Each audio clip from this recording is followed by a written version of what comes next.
हम CSIR net के कुछ क्वेश्चंस देखेंगे। ओके, तो इसमें in a chemical reaction PCl5 PCl3 plus Cl2 xenon gas is added at constant volume in equilibrium। Okay, know the equilibrium.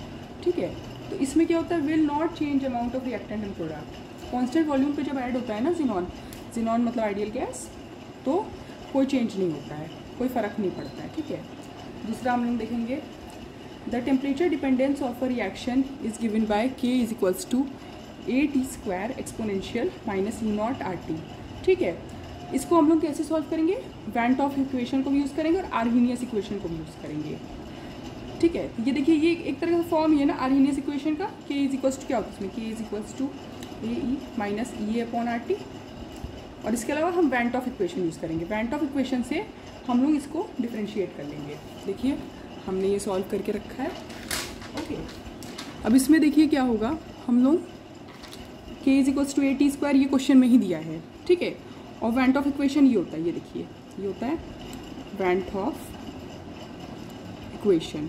ठीक है, तो मतलब क्या करना है हम लोग को, देखिए मतलब कि हम लोग यहाँ पे d/dt ln K करेंगे। तो ln K पहले निकाल लिया, ln K is equals to ln A, ये हो गया, इधर आ गया 2 ln T minus E0/RT, ln E तो हट गया। अब d/dt ln K मतलब इसका डिफ्रेंशिएशन कर देंगे। ठीक है, वो क्या, इस जिसका डिफ्रेंशिएट करेंगे वो इसके इक्वल होगा। ठीक है, इससे इसका वैल्यू निकाल लेंगे। अब देखिए, हमने इसको पूरा डिफ्रेंशिएट किया, इसको डिफ्रेंशिएट किया तो ये आया, ये टर्म पूरा इसको डिफ्रेंशिएट करने पे, बहुत इजी डिफ्रेंशिएशन है। तो ये डिफ्रेंशिएट करने पे आया और ये इसके इक्वल होता है वैन ऑफ इक्वेशन से, ये इसके इक्वल होता है।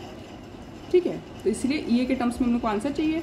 तो ये कैसे निकलेगा, RT² से मल्टीप्लाई करेंगे, RT² हट जाएगा, इधर लग जाएगा RT², ये ऐसे हो जाएगा, तो इसका आंसर हो जाएगा।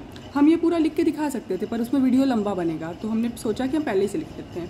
ओके, तो ये है EA is equals to E0 plus 2RT, ये is equals to E0 plus 2RT, ये इसका आंसर हो गया। अब देखिए, ये तो बहुत ही ईजी क्वेश्चन है केमिकल काइनेटिक्स का। फॉर अ रिएक्शन दिया है, देखिए the rate of consumption of A दिया है। ठीक है, तो rate of formation of Z पूछा है। बस आप पहले इसका रेट इक्वेशन लिख लीजिए, रेट इक्वेशन के फॉर्म में लिख लीजिए। देखिए, हमने लिखा है 2A plus B is equals to 3Z। ठीक है, तो रेट कैसे होगा, हाफ, क्योंकि ये देखिए माइनस है इसलिए कि कंज्यूम हो रहा है, ये भी कंज्यूम हो रहा है, ये इसका फैक्टर है ऐसे। ठीक है, पूरा इक्वेशन लिख लिया। पूछा क्या है, इसकी वैल्यू पूछी है, तो ये जो नहीं होता, ये नहीं इंक्लूड होगा इसमें। जब इसका वैल्यू पूछा है तो हमें इसका आंसर निकालना पड़ेगा ना, मतलब dZ/dt निकालना पड़ेगा। ठीक है, तो ये होगा, ये दिया हुआ है। ठीक है, तो ये कैसे होगा, 3 इंटू ये वाला हाफ है। ठीक है, मतलब ये देखिए, ये ऐसे निकालेंगे तो इधर मल्टीप्लाई होगा ना, क्रॉस मल्टीप्लाई। ये फिर ए दिया है, जो वैल्यू इसको पुट करिए, ये इसका आंसर है। और जो यूनिट है उसमें 3 × 10⁻⁻⁴ यूनिट तो है ही, 3 × 10⁻⁻⁴, ये इसका आंसर हो गया। अब बोल रहा है dominate contribution to the escaping tendency of a charge particle with uniform concentration in a phase depends on.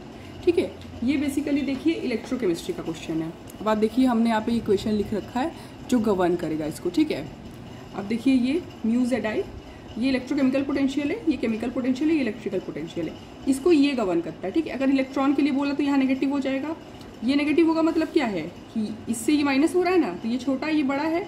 ठीक है, तो इसका मतलब, और ये जो होता है ना, ये पोटेंशियल होता है, इलेक्ट्रोकेमिकल पोटेंशियल होता है, मतलब कितने जल्दी इलेक्ट्रॉन निकल सकता है। ठीक है, ये इसको डिनोट करता है। तो ये इसका लेकिन ना मतलब होता है डिसाइडिंग फैक्टर होता है, ये वाला जो टर्म होता है, यानी इलेक्ट्रिकल पोटेंशियल। तो आपके ऑप्शन में क्या देखिए, एस्केपिंग टेंडेंसी, ये जो इलेक्ट्रोकेमिकल पोटेंशियल है ना, ये एस्केपिंग टेंडेंसी के बारे में बताते हैं। तो अगर सोचिए यहाँ इलेक्ट्रॉन है, नेगेटिव हुआ, ठीक है, तो इसमें से माइनस होगा तो ये क्या है, कम हो जाएगा, तो ये ज़्यादा हो जाएगा, तो एस्केपिंग टेंडेंसी का मतलब कम हो जाएगा इलेक्ट्रॉन का। और यहाँ पूछा है कि डोमिनेटिंग फैक्टर इसका इलेक्ट्रिकल पोटेंशियल होता है। ठीक है, ये वाला कहाँ गया, electric potential of a face. फिर ये एक सरफेस केमिस्ट्री पॉलीमर्स का क्वेश्चन है, पर ये बहुत मतलब इसको आपको पता होना चाहिए, ऐसा नहीं कि आपको खुद सोचना है इसमें। The intrinsic viscosity depends on the molar mass as N is equals to KMA। The empirical constant K and A are dependent on solvent polymer pair. Okay, फिर ये है answer question, the correct ΔG for the cell reaction involving steps. Okay, बस इस दोनों को add करिए, cell reaction लिखिए, उसके बाद आपको पता है फॉर्मूला क्या होता है, ΔG is equals to ΔG0 plus RT ln log Q। Okay, तो RT ln log नहीं, सॉरी ln मतलब ln के फॉर्म में हम लिख रहे हैं, 2.303 से मल्टीप्लाई करके भी लिख सकते हैं, Q है। ठीक है, अब देखिए, हमने ये लिखा हुआ है अब ये देखिए ये रिएक्शन है, इसको दोनों को ऐड किया तो यही तो रिएक्शन है मेन ना, ये रिएक्शन है। अब रिएक्शन क्या है, क्यू मतलब क्या है, देखिए ये ऐसे लिखते हैं ना Zn/2, तो ये अपॉन ये होगा Zn2+, और ये ऑब्वियसली सॉलिड को तो इग्नोर करते हैं ना, activity of this upon copper. तो इसका आंसर हो गया। इसका आंसर कौन सा है, 67 का, ये इसका आंसर है। फिर क्या करना है, the lowest energy state of an atom with electronic configuration is NS1 NP1 has term symbol. ठीक है, ये वाला का देखिए हमने पहले भी किया है, पहले भी आया है इस तरह का क्वेश्चन। तो पहले देखिए NS1 NP1 को पूरा लिख लिया। L क्या होगा, देखिए यहाँ पे तो 0 होगा, यहाँ 1 होगा।